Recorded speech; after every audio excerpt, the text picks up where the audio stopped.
सभी का स्वागत है एक बार वैसु क्लासेज में। शेयर कर दे, शेयर भी लोग लाइक करते चले। आज इस क्लास को कंटिन्यू करते हैं। जीएस वाली जो क्लास आप सभी का आ रहा है, जिसमें जीके जीएस का स्पेशल क्वेश्चंस जो मोस्ट रिपीटेड है प्रीवियस ईयर क्वेश्चन से उठाया गया, ये सारे सवाल आप सभी के साथ में शेयर करने वाले हैं। तो प्रीवियस क्लास में हम लोग 21 क्वेश्चन किए थे, आज भी काफ़ी सारे क्वेश्चन और भी करने वाले हैं। हालांकि आज क्वेश्चन थोड़ा कम है, लेकिन उसमें जो फैक्ट आपके साथ में जो प्रीवियस क्लास में हमने शेयर किया था उससे ज़्यादा आज शेयर करेंगे। विशेष आप लोग भी एक अपना रिस्पॉन्सिबिलिटी निभाइए, इस वीडियो को लाइक कर दें और शेयर कर दें अपने फ्रेंड्स ग्रुप में, ठीक है। जितने भी एग्जामिनेशन के लिए टाइटल में लिखा हुआ है उसके लिए हेल्पफुल है और उन्हीं सारे एग्जामिनेशन से ये प्रीवियस ईयर के क्वेश्चन से उठाया गया है। चलिए क्वेश्चन नंबर 21 के बाद हम लोग आगे की ओर बढ़ेंगे, ठीक है। प्रीवियस क्लास को आई होप कि आप लोग रिवीजन भी कर चुके होंगे, नोट्स वगैरह बनाए होंगे भी। अगला क्वेश्चन हमारा आ रहा है 21 नंबर क्वेश्चन है, यह एक ऐसा शहर है जो गंगा तट के किनारे बसा हुआ है। देखिए गंगा तट के किनारे बसा हुआ है, क्वेश्चन के अनुसार ऑप्शन भी होना चाहिए था, लेकिन क्वेश्चन है सिर्फ। तो देखिए गंगा के किनारे बसने वाले जो जितने भी शहर हैं, जो ऑप्शन था उसके अनुसार यहाँ पास कन्नौज और कानपुर दिया गया है। हालांकि हम आपको जितने भी शहर हैं सारे डिस्कस कर दे रहे हैं। गंगा के किनारे आपका बनारस, इलाहाबाद जो अभी नाम बदल गया है उसका और प्रयागराज हो चुका है, तो इलाहाबाद और आपका कानपुर, कन्नौज, मिर्ज़ापुर, ठीक है, मिर्ज़ापुर आपने वेब सीरीज देखा होगा ना, गाजीपुर, पटना, भागलपुर, हरिद्वार, ऋषिकेश, ये सारे बदायूं, ये सारे के सारे शहर जो है वो गंगा के किनारे स्थित है, ठीक है। अगला क्वेश्चन की ओर बढ़ रहे हैं। अगला क्वेश्चन है खरीफ फसल की कटाई कब की जाती है, ठीक है। खरीफ फसल की कटाई कब की जाती है, तो खरीफ फसल की कटाई जो है नवंबर के प्रारंभ में किया जाता है। देखिए इंग्लिश और हिंदी दोनों में क्वेश्चन है, किसी को इसमें प्रॉब्लम नहीं होनी चाहिए। इंग्लिश और हिंदी दोनों में क्वेश्चन है।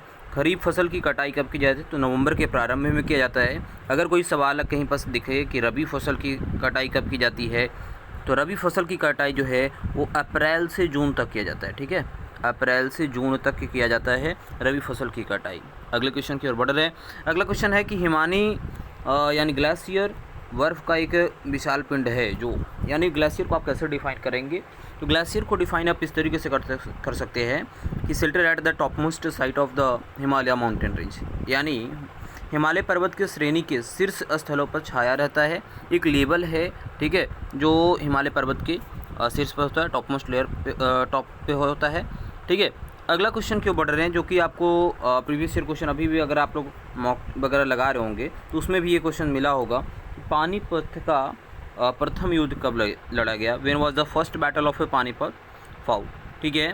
पानीपत का फर्स्ट जो है प्रथम युद्ध जो है आपका 1526 ईस्वी में लड़ा गया था।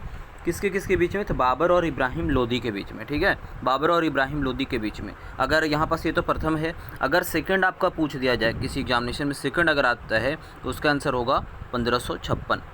प्रथम युद्ध 1526 में, सेकंड युद्ध आपका हुआ था 1556 में, ठीक है। अगले क्वेश्चन की ओर बढ़ रहे हैं।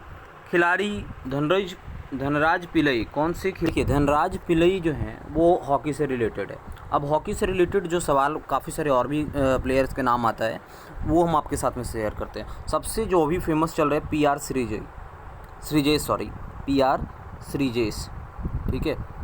PR श्रीजेश ओलंपिक से के बाद से लगातार इनका नाम आ रहा है, ठीक है, और इनको काफ़ी सारे अवार्ड भी मिला है। PR श्रीजेश, हरमनप्रीत सिंह, ध्यान रखिएगा हरमनप्रीत सिंह जो कि भारतीय हॉकी टीम के कप्तान भी हैं, तो हरमनप्रीत सिंह आए, अगर नीलकंठ शर्मा आए, शमशेर सिंह आए, आकाशदीप सिंह आए, तो ये सारे के सारे प्लेयर जो हैं वो हॉकी के हैं, हॉकी से रिलेटेड ये सारे के सारे प्लेयर हैं। अगर ये सारे नाम आपको दिखते हैं तो आपको यहाँ पास कन्फ्यूज नहीं होना है, सीधा हॉकी आपको लगाना है। अगला क्वेश्चन क्यों बढ़ रहे हैं। अगला क्वेश्चन है कि संयुक्त राष्ट्र संघ UN की सुरक्षा परिषद में कुल कितने अस्थायी सदस्य हैं। तो देखिए UN की बात कर रहे हैं, UN की सुरक्षा परिषद के कुल जो है वो 5 सदस्य हैं। कौन कौन है उसके बारे में हम लोग डिस्कस करें तो देखिए चीन आपका, चीन को तो मालूम है कि आप सभी जगह पे चीन अवेलेबल है।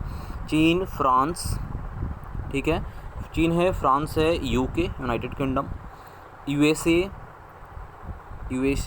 नोट डाउन करते चलिएगा, चीन, फ्रांस, UK, USA और आपका रूसी संघ जो है, ठीक है, रूसी संघ, ये सारे के सारे हैं।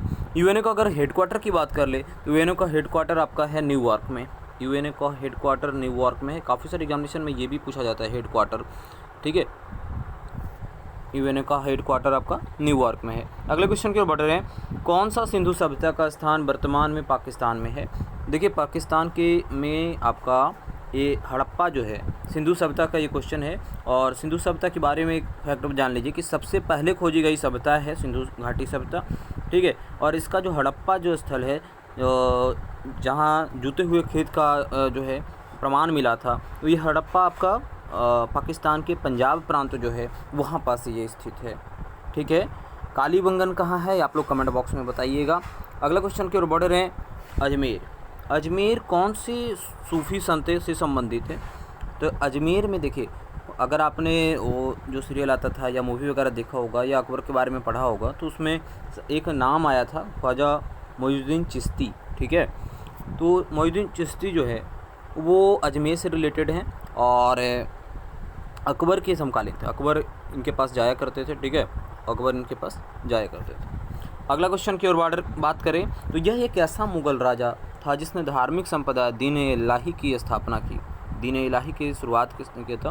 तो देखिए दीन इलाही की अगर बात करें तो इसका क्रेडिट अकबर को जाता है। और इसमें होता क्या था ये समझिए, ये आया कब था ये भी समझिए। तो 1582 ईस्वी में 1582 में आपका दीन इलाही आया।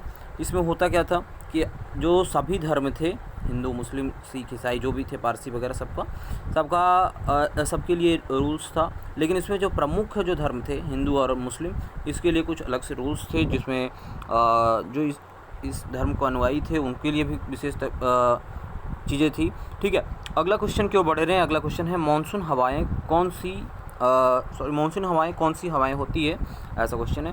तो देखिए मानसून की हवाएं की बात करें तो ये वर्षा ऋतु की हवाएं होती है।